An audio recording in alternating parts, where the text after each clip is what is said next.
Did you hear the one about Apple's new sock? No, seriously. Apple just dropped a new accessory, and the internet is absolutely losing its mind.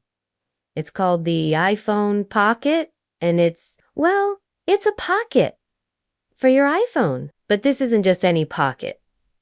This is a $229 pocket. Let that sink in for a second. $230 for what many are calling, and I quote, a cut-up sock. So, what is this thing? Apple announced the iPhone Pocket this week, and it's a brightly colored knitted pouch, I guess. It's designed as a novel way to carry your phone. It comes in a bunch of colors with either a short strap or a long one. Now, before you start throwing your old socks at your screen, there's a little more to the story.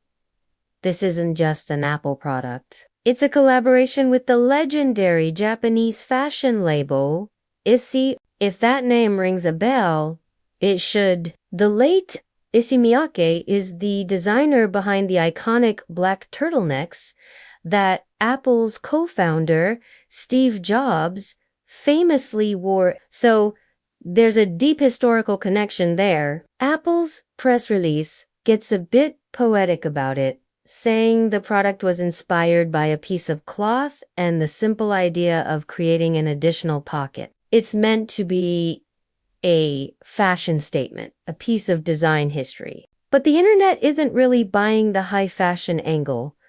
The reactions have been swift and, honestly, hilarious. As soon as the announcement dropped, social media exploded. People immediately started making fun of its striking resemblance to, you guessed it, a sock. One of the top comments I saw was simply $230 for a cut-up sock. The memes are already out of control. We've seen pictures of people putting their phones in actual socks, asking if they're now part of the Apple ecosystem. And then there's the Bora comparison. I can't unsee it. People started posting pictures of Sacha Baron Cohen in that infamous bright green mankini, pointing out the stylistic similarities. It's brutal out there. The general consensus seems to be a mix of disbelief and amusement at the sheer audacity of the price tag. But it's not just random users on X, formerly known as Twitter. Even the biggest names in the tech world are weighing in. The legendary tech YouTuber Marks Brownlee, or MKBHD, called the iPhone Pocket a litmus test for Apple fans. He said it's designed to see who will buy or defend anything Apple releases. And honestly, he has a point. Is there a line where even the most diehard Apple fan says, you know what, I'm good? This might be that line. Beyond the price and the sock-like appearance, there are some very practical concerns being raised. The design is essentially an open-top pouch. There's no zipper, no clasp, no closure of any kind. As one user pointed out, no zip, no structure, and considering how many thefts of iPhones there are these days, no security. It's a valid question. You're carrying a $1,000 plus device in a $230 pouch that offers little to no protection from falling out or, more worryingly, from being snatched. It seems to prioritize fashion far above function and security, which is a bold choice for a tech accessory. It raises a bigger question about Apple's direction. Are they a tech company or a luxury fashion brand? Of course, they've always blurred that line. The Apple Watch Hermes editions,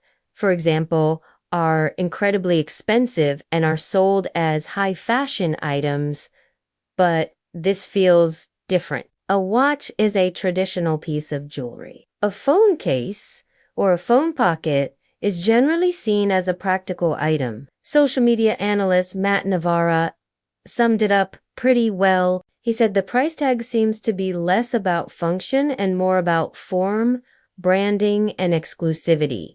And he's right. This kind of pricing is standard in the world of luxury fashion. A small leather good from a brand like Gucci or Prada can easily cost way more than this. The collaboration with Issey Miyake is what Apple is banking on to justify the price. They're not selling a phone holder. They're selling a piece of wearable art co-signed by a respected fashion house. And believe it or not, some people are defending it. The defenders are pointing directly to the Issey Miyake collaboration. They see it as a beautiful nod to the history of Apple. For them, it's not just a product, it's a collector's item that tells a story about the relationship between two iconic innovators, Steve Jobs and Issey. From that perspective, the price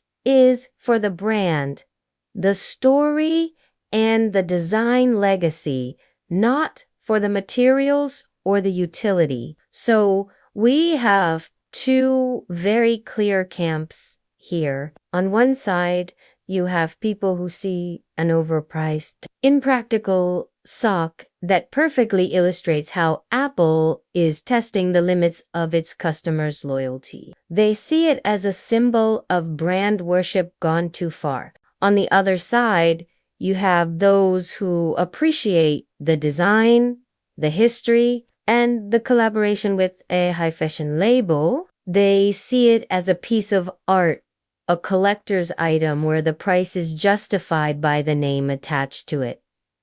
Where do I land on this? It's complicated. I can appreciate the design history and the story they were trying to tell with the Issey Miyake connection. That part is genuinely cool, but at the end of the day, it's a $230 knitted pouch for a phone. The practicality issues are impossible to ignore. The lack of security is a major red flag for me. It feels like an item designed to be seen on an Instagram post, not one designed for the rigors of daily life. I think MKBHD's litmus test comment is the most accurate take. Apple is flexing its brand power. They're re-seeing just how far they can push the perception of their products into the realm of pure luxury goods. And they know that a certain number of people will buy it precisely because it's expensive and exclusive. It becomes a status symbol.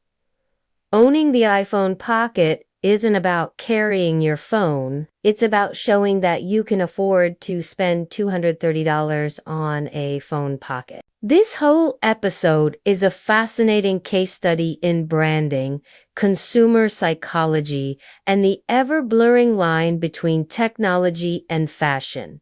Will it be a sales success?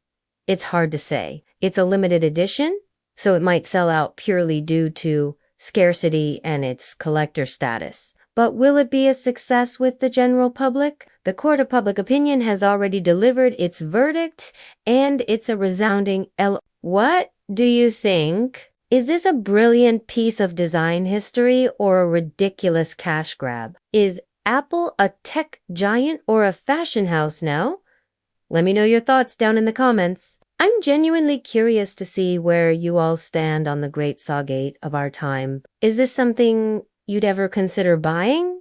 Or are you just here for the memes like the rest of us? Thanks for watching. If you enjoyed this breakdown, do want to forget to hit that like button and subscribe for more deep dives into the wild world of tech. See you in the next one.